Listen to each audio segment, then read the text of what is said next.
میرے بھائیوں، میں آپ سے کچھ کہنا چاہتا ہوں۔ ان چیزوں میں سے کوئی بھی کام نہ کرے جن کے بارے میں خدا نے آپ کو نہیں کہا۔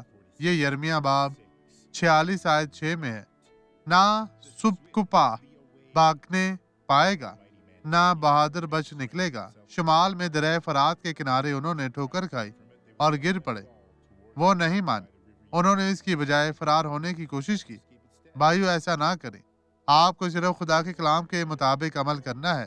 لیکن ڈاکٹر سوارز، خدا سے دعا کریں بھائیو، اور وہ آپ کو طاقتور بنائے گا۔ آج وہ دن ہو سکتا ہے جب آپ کو خداوند نجات دے، اس لیے خدا کے قریب آئیں اب دعا کریں۔ باپ، میرا ایمان ان لوگوں کے ایمان کے ساتھ جڑا ہوا ہے، اور میں ان تمام لوگوں کو برکت دیتا ہوں۔ میں بدی کی قوت سے کہتا ہوں کہ اب ان کی زندگی سے ہمیشہ کے لیے چلی جا، غائب ہو جائے یسوع کے نام میں، اور آپ کہیں آمین۔